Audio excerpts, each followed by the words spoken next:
You wake to your phone buzzing again, and this time the alert feels different. Airstrikes reported inside Iran. Seek shelter if in affected areas. Videos flood timelines of bright flashes over Isfahan and columns of smoke near Natanz and Fordow. In minutes, the world is reading terse official statements. Israel says it struck facilities tied to Iran's nuclear and missile programs. Iran says it was attacked and vows retaliation. Families in Tehran clutch each other as ambulances race through cracked streets.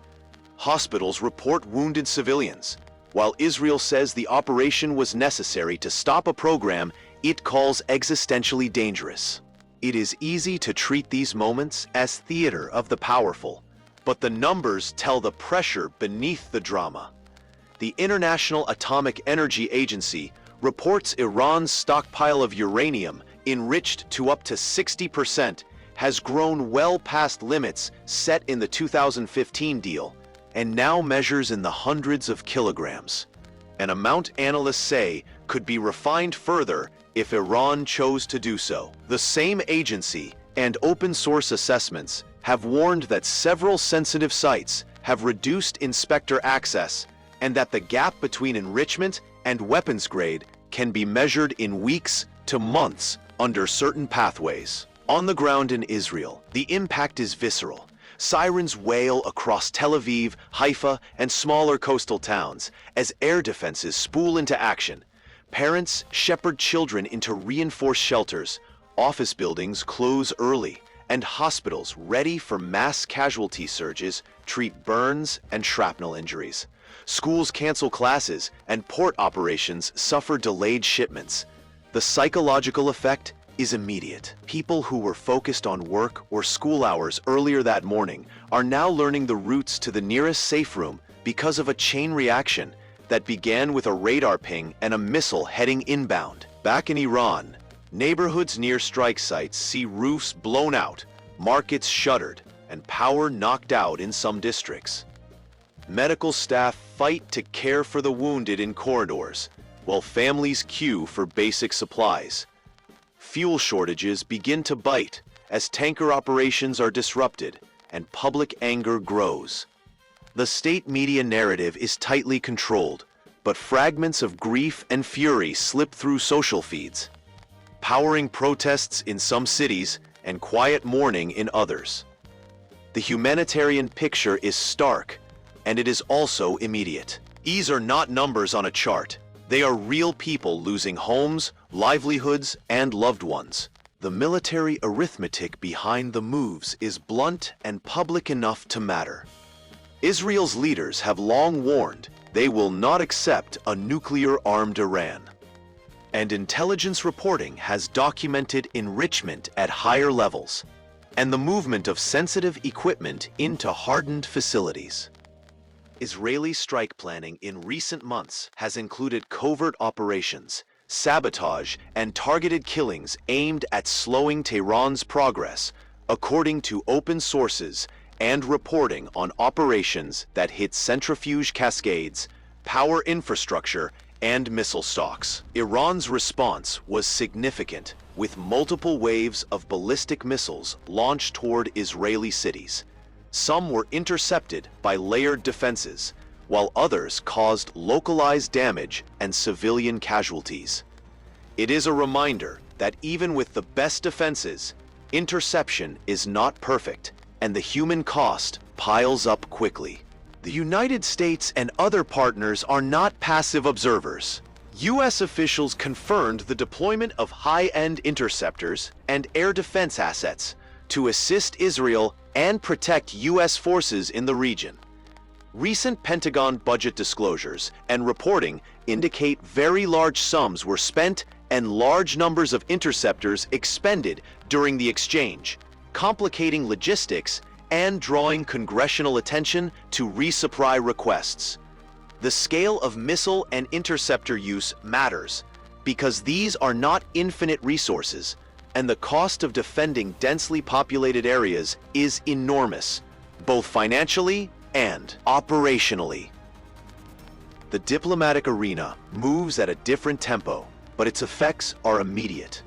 The United Nations convenes emergency meetings. European capitals issue calls for restraint, even as some parliaments press for tougher measures. The snapback mechanism for UN sanctions looms as a tool. European diplomats say could restore legal pressure if Tehran will not allow adequate inspections and cooperation. That possibility sharpens stakes. Sanctions can squeeze economies, but they rarely prevent kinetic escalation by themselves, and they can harden domestic political positions within Tehran, making diplomacy harder, not easier. Beyond missiles, the war expands into other domains. Cyberattacks attributed to Iranian-linked actors and their proxies target Israeli banks, energy firms, and media outlets, causing outages and sowing distrust in public services.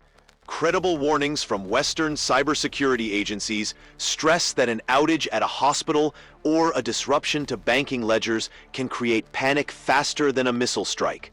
Because modern societies depend on trust in these systems, an attack that erodes that trust can create the social conditions where political crises spiral into mass disorder.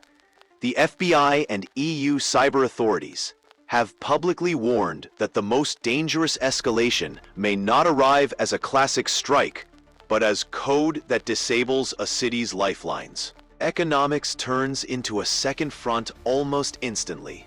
Oil futures spike, shipping insurers raise premiums, and the added cost flows straight through to consumers. The worry is not abstract. Longer shipping routes, higher insurance, and disrupted refinery operations ripple into higher diesel and gasoline prices. Supermarket shelves do not empty overnight, but price pressure hits households quickly, especially in import-dependent regions and for vulnerable families. Storms of market anxiety hit stock indices and commodities traders until clarity returns, or until supply shocks persist long enough to force structural rationing. The regional map complicates any simple response. Lebanese Hezbollah sits armed and ideologically aligned with Tehran, but chooses its moments carefully. A full-scale opening of a northern front from Lebanon would dramatically widen the conflict, and U.S. officials warn against such expansion. Lebanese political leaders and Hezbollah themselves have at times signaled restraint. Yet the possibility of miscalculation or an accidental escalation, a rocket landing in a civilian zone, or a stray airstrike, keeps the risk alive. The same calculus applies in Syria, Iraq, and Yemen, where proxy forces can extend Iran's reach and complicate a neat two-state confrontation. Intelligence assessments sketch two uncomfortable realities at once. First, Iran faces economic strain from sanctions and diplomatic isolation, which pushes decision-makers toward tougher posture at home rather than capitulation. Second, Iran retains dispersed technical know-how and subterranean infrastructure, making a surgical elimination of capability implausible.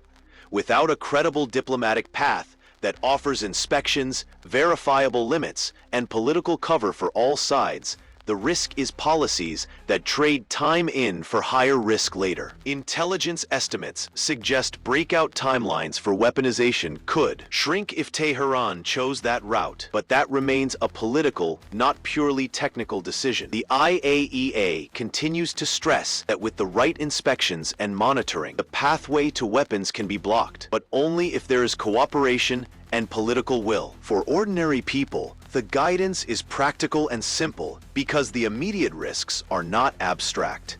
If you live near likely strike zones, know the nearest shelter routes and the civil defense protocols.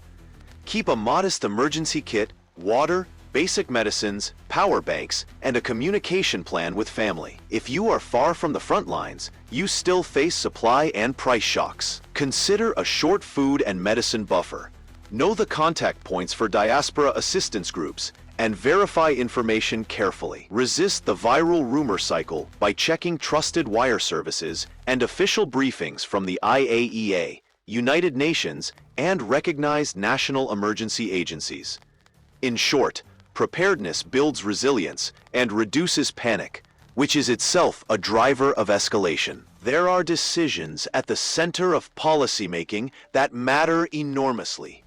Israeli leaders weigh whether preventing Iran's nuclear path justifies broader campaigns beyond tactical strikes. They must consider the risk of broadening the war through proxy escalation or strikes that hit research sites with complex civilian overlays. Tehran must consider whether retaliatory strikes will solidify international opposition or instead rally domestic support.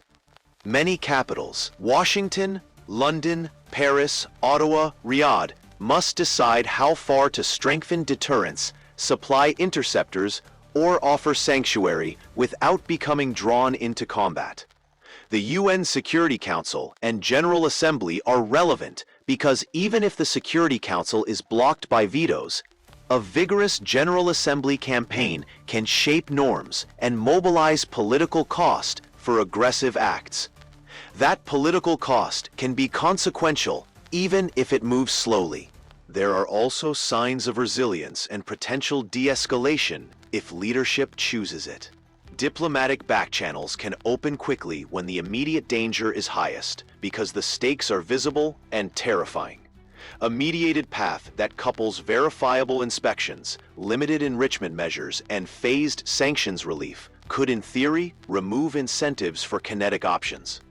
The IAEA has repeatedly said that a robust inspection regime can provide the technical assurances necessary to prevent weaponization, but it requires access and trust, which are in short supply right now. Consider the human mathematics of these choices.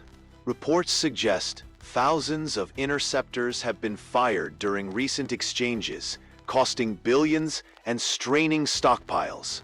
The physical cost falls heaviest on the weaker economy, but social cost is shared in food price increases, lost labor hours, disrupted schooling, and trauma for children who see the sky light up because of a distant political calculation.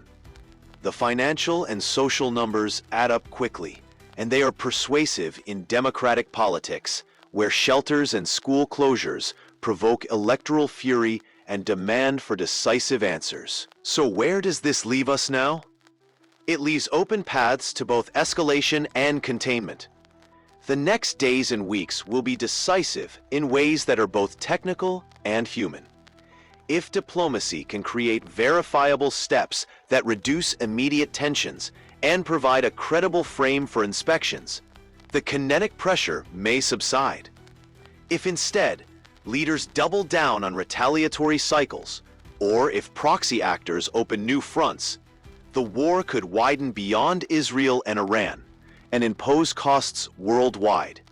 For citizens, the task is to remain informed, skeptical of rumors, build small buffers of resilience, and press leaders for carefully measured policies that prioritize civilian protection and de-escalation.